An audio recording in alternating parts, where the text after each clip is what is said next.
Hello engineers, welcome to Sankalp Education Digital Classroom. Electrical engineers માટે ખૂબ મોટી bumper ભરતી આવી ગઈ છે. સિવિલ વાળા માટે, મિકેનિકલ વાળા માટે, નોન ટેકનિકલ વાળા માટે ઘણી બધી ભરતી આવી આ વર્ષે. ઇલેક્ટ્રિકલ વાળા માટે કંઈ નતું, પણ હવે 183 સીટની મોટી ભરતી આવી.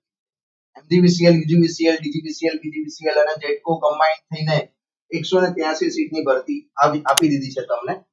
તો ખૂબ મોટી ઓપોર્ચ્યુનિટી છે. તો આ વિડિયોની અંદર આપણે વાત કરીશું આ રિક્રુટમેન્ટની ડિટેલ્સ વિશે કે શું છે ભરતી, કઈ ડિપાર્ટમેન્ટ છે, કઈ પોસ્ટ છે, સેલેરી શું હશે, એજ લિમિટ શું હશે, એક્ઝામની પેટર્ન શું હશે, સિલેબસ શું હશે, તમામ માહિતી તમને આ વિડિયોમાં મળી જશે. વિડિયોને અંત સુધી જોજો જેથી કરીને તમને આ તમામ માહિતી મળી જાય. સાથે જ આ વિડિયોને તમારા એવા ઇલેક્ટ્રિકલ એન્જિનિયર્સ મિત્રો સાથે શેર કરી દો કે જેઓ આ એક્ઝામમાં અપિયર થવા માટે એલિજિબલ હોય અને એમને ગવર્નમેન્ટ ઓફિસર બનવું. હવે ભરતી તો આવી ગઈ. સૌથી પહેલું સ્ટેપ શું? સૌથી પહેલું સ્ટેપ છે ફોર્મ ભરવું. સૌથી પહેલા ફોર્મ ભરી દો. આ વિડિયોના નીચે ડિસ્ક્રિપ્શનમાં હું તમને ફોર્મ ફિલઅપ કરવાની લિંક શેર કરું છું. પહેલા જઈને એ ફોર્મ ભરી દો, પછી આપણે આગળ વાત કરીશું. કેમ કે ઘણી બધી વખત એવું બનતું હોય છે કે ફોર્મ ભરવાનું જ રહી જાય. ભરતી વિશે ખબર હોય પણ ફોર્મ ભરવાનું જ રહી જાય. ટેલેન્ટ હોય, કેલિબર હોય, કરી શકાય એમ હોય, પણ ઓપોર્ચ્યુનિટી મિસ થઈ જાય. એવું તમારા સાથે ન થાય એટલા માટે સૌથી પહેલા ફોર્મ ભરી દો. હવે આપણે વાત કરીએ આગળ ભરતી વિશે. પોસ્ટનું નામ છે વિદ્યુત સહાયક junior engineer electric. VSJ electrical ની પોસ્ટ 183 સીટ. એમજીવીસીએલ ની વેબસાઇટ પરથી એપ્લાય કરી શકાશે. ક્વોલિફિકેશન BE BTech છે. આના ઉપર આપણે આગળ ચર્ચા કરી છે. સ્ટાઇપેન્ડ તમને પહેલા વર્ષે 48,100 નું મળશે, બીજા વર્ષે 50,700 નું મળશે અને 2 વર્ષ પછી જે ફૂલ સ્કેલ સેલેરી છે જુનિયર એન્જિનિયર નો તમને મળી જશે. સિલેક્શન પ્રોસેસ ની અંદર સ્ટેજ વાઇઝ સિલેક્શન થવાનું છે. એ પણ આપણે હમણાં ડિટેલમાં જોઈએ. સૌથી પહેલા વાત કરીએ એજ્યુકેશનલ ક્વોલિફિકેશન. તો જેમણે BE અથવા BTech ડિગ્રી કરેલું હોય ઇલેક્ટ્રિકલમાં અથવા તો ટ્રિપલ રેગ્યુલર મોડમાં ઇલેક્ટ્રિકલ એન્જિનિયરિંગમાં કે પછી ઇલેક્ટ્રિકલ એન્ડ ઇલેક્ટ્રોનિક્સ એન્જિનિયરિંગમાં જેમણે BE અથવા BTech કરેલું છે એ લોકો એલિજિબલ છે. મિનિમમ 55% એવરેજ થવી જોઈએ લાસ્ટ યર અથવા તો છેલ્લા 2 સેમેસ્ટર. નો રાઉન્ડિંગ ઓફ. રાઉન્ડિંગ ઓફ એટલે 55 અથવા 55 થી વધારે 54.98 હશે તો પણ નહીં ચાલે. ક્લિયરલી મેન્શન કરેલું છે રાઉન્ડ ઓફ વગર. No ATKT last year or last semester. છેલ્લા વર્ષમાં કે છેલ્લા 2 સેમેસ્ટરમાં એટીકેટી ના હોવી. ઇક્વિવેલન્ટ ડિગ્રી હોય તમારી પાસે તો ઇક્વિવેલન્ટ સર્ટિફિકેટ તમારે રજૂ કરવું પડશે. એજ લિમિટ આપેલી છે 35 years for general category. SC ST SCBC અને EWS માટે 40 યર્સ. એજ લિમિટ ચેક થશે 10 જૂન 2026 ના રોજ. જો 10 જૂન 2026 ના રોજ તમારી એજ લિમિટ આની અંદર ક્યાંક આવે છે તો તમે એલિજિબલ છો, અધરવાઇઝ તમે નથી. આવું આપણે સમજીએ.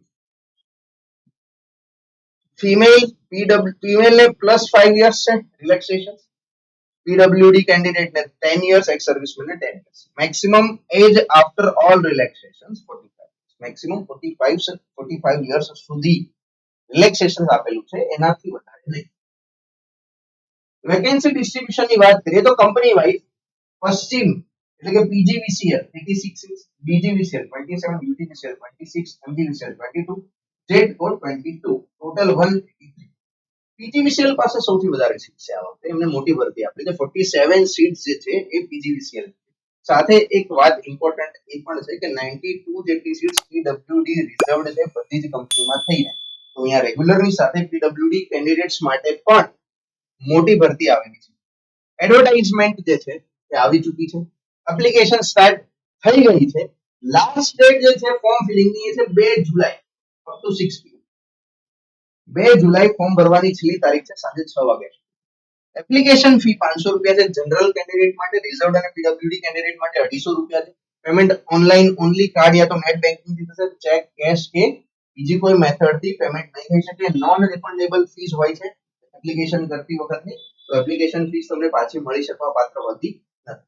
સિલેક્શન પ્રોસેસ ની વાત કરીએ તો ટિયર 1 જે છે એ સ્ક્રીનિંગ ટેસ્ટ. અહીંયા 2 ટિયરમાં ટેસ્ટ લેવાની છે. ટિયર 1 સ્ક્રીનિંગ ટેસ્ટ 100 માર્ક નું પેપર હશે તમારું. ક્વોલિફાઈંગ ઓનલી, ખાલી ક્વોલિફાઈ કરવાનું છે. Clear 50% unreserved, 45 plus reserve. 100 mark નું પેપર જે છે તમારું એમાં તમારે ખાલી ક્વોલિફાઈ કરવાનું છે. 50 કરતા વધારે લાવશે અનરિઝર્વ તો એ ક્વોલિફાઈડ છે. 45 કરતા વધારે લાવશે રિઝર્વડ કેટેગરીના કેન્ડિડેટ્સ તો એ qualified.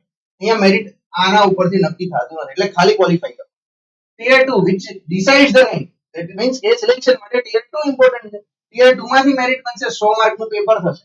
Electrical engineering rank is based entirely on this. Rank તમારો આના પરથી જ આવશે ને નક્કી આના પરથી થશે કોને જોબ મળશે ને કોને જોબ નહીં.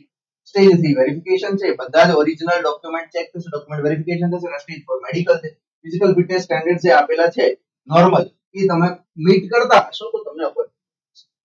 અલ્ટિમેટલી એક્ઝામ તમારે બે સ્ટેજમાં આપવાની છે. પહેલા ટિયર 1 ની એક્ઝામ થશે, ટિયર 1 માં જે ક્વોલિફાઈ થશે એ ટિયર 2 માટે જશે અને ટિયર 2 માંથી તમારું ફાઇનલ સિલેક્શન થશે. હવે ટિયર 1 અને ટિયર 2 માટે નેગેટિવ માર્કિંગ અહીંયા આપેલું છે 0.25 પર રોંગ આન્સર નેગેટિવ માર્કિંગ છે. ઓલસો શિફ્ટમાં એક્ઝામ થશે તો નોર્મલાઇઝિંગ પણ થશે. કોઈ પણ સેક્શનને તમારે બ્લેન્ક છોડવાનો નથી. નોર્મલાઇઝિંગ થશે તો લેવલ પ્રમાણે અલગ અલગ પણ માર્ક્સ તમારા વેરી પણ કરી શકે છે. શિફ્ટ વાઇઝ હું અહીંયા ક્લિયરલી નોટિફિકેશનમાં મેન્શન છે, નોર્મલાઇઝિંગના ફોર્મ્યુલા પણ શેર કરેલા છે. તો નેગેટિવ માર્કિંગ છે તો સિરિયસલી અને સારી રીતે પેપર એટેમ્પ્ટ કરવું જરૂરી છે. બે સ્ટેજ એક્ઝામિનેશન, પહેલા ટિયર 1 ની તૈયારી કરવાની, પછી ટિયર 1 અને ટિયર 2 નો સિલેબસ શું છે? 100 માર્કનો પેપર સિલેબસ સમજી લઈએ. ટિયર 1 જનરલ એપ્ટિટ્યુડ 100 માર્ક માંથી શું પૂછાય છે તો કે ઇંગ્લિશ પૂછાશે 20 માર્ક, ગુજરાતી પૂછાશે 20 માર્ક, કમ્પ્યુટર નોલેજ પૂછાશે 20 માર્ક, રીઝનિંગ અને મેથ્સ 15 અને 15 mark, general knowledge GK 10 mark, એમ કરીને ટોટલ 100 માર્ક નું તમારું આખું પેપર. હવે 100 માંથી 70 ગણો ને તો નોન ટેકનિકલ. 100 માંથી 70 ગણો ને તો નોન ટેકનિકલ. શું નોન ટેકનિકલ છે અહીંયા? 70 ની વાત કરીએ તો આ 3 અને 1 4. મેથ્સ, રીઝનિંગ સિવાય બાકીના જે ટોપિક છે ઇંગ્લિશ, ગુજરાતી, કમ્પ્યુટર નોલેજ અને જનરલ નોલેજ એ ઇમ્પોર્ટન્ટ છે. ખાલી મેથ્સ રીઝનિંગ નું વેટેજ 15 15 30 નું આપી દીધું જે જનરલી બીજી બધી એક્ઝામ્સ માં વધારે હોય. હવે અહીંયા આવી રીતની પેટર્ન એ બી કરી. ગુજરાતી અને કમ્પ્યુટર 40 માર્ક નું મોસ્ટ સ્કોરિંગ સબ્જેક્ટ છે, તમારે લાવવાના 50. ગુજરાતીના 20, કમ્પ્યુટરના 20, 40 માર્ક. આને પહેલા ટાર્ગેટ કરો, પહેલા ઉડાવી દો, તમારું સિલેક્શન થઈ જાય. ઓલસો મેથ્સ રીઝનિંગ 15 15 30 માંથી 30 આવી શકે. એ પણ કરી લો તો પણ તમારું સિલેક્શન થઈ જાય, કેમ કે બીજી બધી એક્ઝામમાં પણ મેથ્સ રીઝનિંગ તો કોમન જ હોય છે. આ તો છે. હા, પણ એ વસ્તુનું બી ધ્યાન રાખવાનું છે, ખાલી ક્વોલિફાઈ છે, સ્કોર કે રેન્ક આના પરથી થવાનો નથી. તો એટલું જ ઇમ્પોર્ટન્સ આપવું જેટલું રિક્વાયર્ડ છે, એનાથી વધારે નહીં. ટિયર 1 ક્લિયર થઈ જાય પછી જશું ટિયર 2 માં. ટિયર 2 નો સિલેબસ શું છે? ટિયર 2 માં કઈ રીતનું હશે? તો ટિયર 2 ની અંદર બી આવી રીતના ટોપિક્સ આપણને સિલેબસમાં લખીને આપેલા છે, જેને આપણે મેઇન ટોપિક વાઇઝ સેગ્રેગેટ કરીને લખેલા છે. જેમ કે core and machines, basic of electrical engineering, electrical machines, AC DC power distribution, synchronous generator, electrical material, measurement of electrical power, આ બધા ટોપિક કોર એન્ડ મશીન્સ માં જશે. પછી પાવર સિસ્ટમ એના ડિટેલ ટોપિક લખેલા છે. ટ્રાન્સમિશન એન્ડ ડિસ્ટ્રીબ્યુશન એના detail topic લખેલા છે. પ્રોટેક્શન એન્ડ સ્વિચ ગિયર એના ડિટેલ ટોપિક લખેલા છે. કંટ્રોલ એન્ડ ડ્રાઈવર્સ એ પણ આપણા સિલેબસમાં છે. મોડર્ન સ્માર્ટ ગ્રીડ એ પણ આપણા સિલેબસમાં છે. રિન્યુએબલ એનર્જી પણ આપણા સિલેબસમાં છે. આટલા ટોપિક્સ ઇલેક્ટ્રિકલ એન્જિનિયરિંગ વાળા 100 માર્કના પેપરમાં પૂછાશે. આની ડિટેલ્ડ માહિતી સાથેની પીડીએફ સંકલ્પ એજ્યુકેશનની ટેલિગ્રામ ચેનલ પર શેર કરેલી છે, ત્યાંથી તમને ડિટેલમાં પણ માહિતી મળી જશે. 100 માર્કનું જે પેપર છે એ જ ડિસાઇડિંગ છે, એના પરથી સિલેક્શન થવાનું છે. ઓલસો એક વાત અહીંયા યાદ રાખવાની છે, મોસ્ટ ઇમ્પોર્ટન્ટ અહીંયા લખેલી છે. The advertisement states the syllabus is indicative, not limited to, and emphasis may vary. Build strong fundamentals across all areas. એટલે સિલેબસ જે છે એ તમને ઇન્ડિકેટિવ સિલેબસ આપેલો છે, લિમિટેડ ટુ સિલેબસ નથી. એટલે કે આ લખ્યું છે ઈ જ પૂછશું અને એમાંથી જ આવશે ને આટલું જ આવશે એવું નથી. ઇન્ડિકેટિવ છે, ઇન્ડિકેશન આપે છે આટલા આટલા ટોપિક્સ કરવાના છે. તો ફંડામેન્ટલ સ્ટ્રોંગ કરીને ભણવું ખૂબ જરૂરી છે.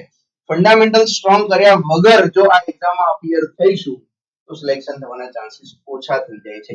એટલા માટે અહીંયા આ નોટ અહીંયા મેન્શન કરી આપી છે કે તમારે ફંડામેન્ટલી તૈયારી કરવી પડશે.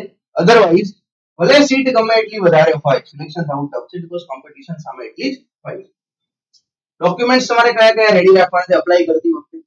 તો કે ડિગ્રી પ્લસ તમારી જે ફાઇનલ યરની માર્કશીટ હોય એ, ડોમિસાઇલ સર્ટિફિકેટ ગુજરાત માટે, school leaving certificate, photo ID, Aadhaar card કે PAN card, two passport photo, caste, SC BC કે ઈડબ્લ્યુએસ નું સર્ટિફિકેટ હોય તો, ઇક્વિવેલન્ટ સર્ટિફિકેટ હોય તો એ, એનઓસી કોઈ એમ્પ્લોયરની ગવર્નમેન્ટની હોય તો એ.